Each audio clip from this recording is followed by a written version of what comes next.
All right, joining me once again here on the Matthew Filipowicz Show is my good friend Bryce Covert. Bryce is a writer for The Nation magazine and the economic policy editor at Think Progress, all of which you can find at brycecovert.com. You can also follow her on Twitter at Bryce Covert. Bryce, thank you so much for being on the show again.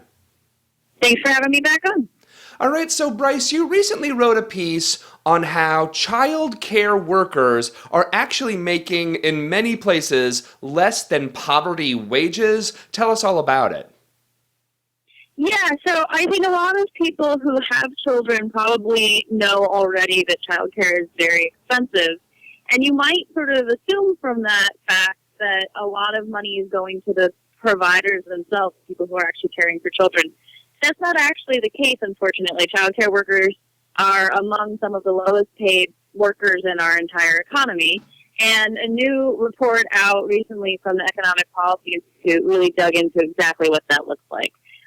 So the median wage for a childcare worker is just over $10 an hour, which does not come to very much. But what the analysis also did was look at a childcare worker compared to a very similar worker outside of that industry. So someone with the same gender, nationality, race, geographic location, all these different factors to see how they stack up. And it turns out that someone who works in childcare is going to end up making 23% less than the same kind of person working anywhere else. And this low pay leaves them in poverty. They are nearly 6 percentage points more likely to live below the poverty line.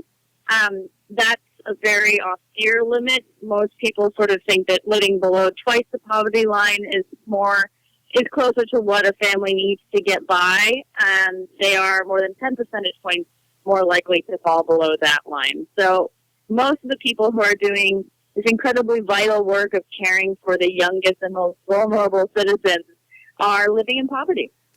One person you actually profile in the piece is Talonda Barnett.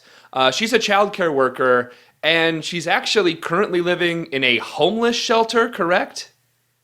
Yeah, so I talked to her about her story. She has 3 young kids and is a single mother and is currently living in a homeless shelter, which it sounds like is actually quite the improvement over the last year. For about the last year, her family was bouncing around between families, couches, and friends' homes because they couldn't even get into a shelter. All of this happened because they were living in an apartment that was subsidized with a rent voucher, and then the apartment, they had to move out. So to keep the voucher, this is true of all people who use housing vouchers, you have to find an apartment within a certain amount of time. She was not able to find a new affordable apartment within 90 days, and she just lost her voucher, which means you go back at the end of the waiting list. These waiting lists are incredibly long. Some of them are closed to applicants. So this woman has a real passion for children and for childcare. She loves what she does. She loves being with kids. But she goes to work every day and cares for children and then comes home every day to a homeless shelter where she struggles to care for her own kids. That's just wild, the fact that, so you have people who need housing vouchers, but if they somehow can't find housing to spend the vouchers on, they take the vouchers away. That seems like kind of a crazy policy. Yeah, the housing voucher policy in this country is it's complex and it is very hard for people to access. The housing vouchers really reach a small fraction of the people who would be eligible and who could use the assistance. Part of that is because of these extremely long waiting lists that are nearly, it takes years to get off them, and that's if you can get on the waiting list to begin with.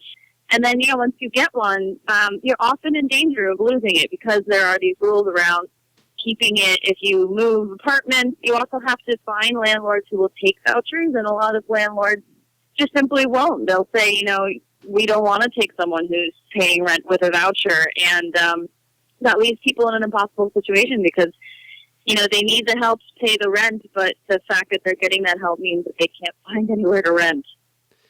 So additionally, and this kind of talks about the one we were just talking about, but generally speaking, so you have these childcare workers who are making essentially $10 an hour, a little more than $10 an hour, and So they're taking care of everyone else's children, but they also have, more than even a lot of workers, they have a struggle themselves to get childcare for their own children, which is, they're working a job, taking care of other people's children, and they can't afford to care for their own children. It's a really kind of vicious cycle we're talking about here. It is a vicious cycle. I mean, as I said, most parents know that childcare is extremely expensive in this country. The share of what families have to spend on childcare has risen more than 70% since the 1980s.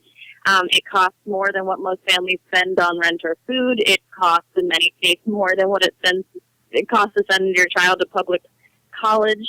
It's very pricey. And, workers who are living in poverty have a hard time affording childcare for their own children while they go to work. The woman I talked to, in fact, she was able to get childcare subsidies for her two eldest children. But for her youngest, who is now 5, when he was younger and needed childcare, she couldn't get a subsidy for him again. He was put on a waiting list and didn't get off until he was 4. And in the intervening time, she said she just didn't work because for a lot of people, particularly in the low-wage sector of the economy, the money you can make by going to work just does not cover the cost of childcare. So people end up just staying home and caring for their kids, even though that's not necessarily what they want to be doing. And so the Economic Policy Institute did find that childcare costs get up huge percentages of childcare providers' budgets. The Department of Health and Human Services says that spending anything more than 10% of a family's budget on childcare is classified as unaffordable. But for them, it ranges from anywhere from 17% of their budget to 2/3 of their budget to be able to afford childcare. Yeah, I remember reading one of the stats in the article from the study was that I think it's in 21 states, it actually costs more than half the median income of the state to actually pay for childcare in that state. Right. And again, this is a cost that varies a lot by geography, and the report from EPI did a good job of taking into consideration all those geographical differences. And so there are some places where care is a little bit more affordable, and if you're making low wages, you can spend a little bit less on your budget. But as you just pointed out, in most states, it's consuming so much of someone's budget if they're only making $10 an hour. I mean, that's just not a lot of money to be able to have the room to also pay for care. So, all right. So again, we're getting this bit of a circular problem here. So the workers themselves are not getting paid enough. They're not getting paid. If they were doing a similar job with their similar skills and similar background and education, in other jobs they'd be getting paid more, is what the study found. So they need to be paid more, but also the cost needs to somehow go down. So I guess let's kind of dig into what some kind of possible solutions to the childcare crisis is in the U.S. Yeah, I think any solutions are really going to have to grapple with both sides of this issue. There is not enough childcare in general. Parents have a hard time even finding anything. And then if they find something, it is often very unaffordable for them, eats up a lot of their money. And then on the other hand, of course, the providers are not making enough. And when you don't pay providers enough, that only adds to the shortage because a lot of people who go into this field don't make enough to get by and see that they can make some more money elsewhere. There was a study last year that showed that sometimes fast food workers are making more than child care providers. So they leave, and then there's not enough people providing it, and parents don't have as many options as they need. Really, the solution here has to be through the government. It's the only entity that can take on both sides and make sure that providers are paid enough so that they can survive and that they stay in the industry and provide quality care, and that it doesn't cost so much that it's so out of reach for so many families. One way that you can do this is to make sure that subsidies reach more people and that the subsidies are enough to cover the cost of high-quality care and high wages.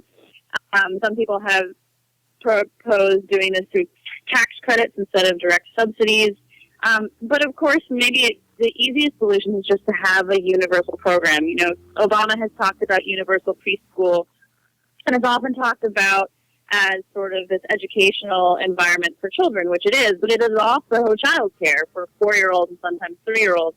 And you can extend that all the way down and just have a universal program. And if the government is in there providing this, making sure it's high quality, making sure it's safe and up to standards, then it can also make sure that it's paying the providers enough at the same time. It's basically what we do for children ages kindergarten through 12th grade.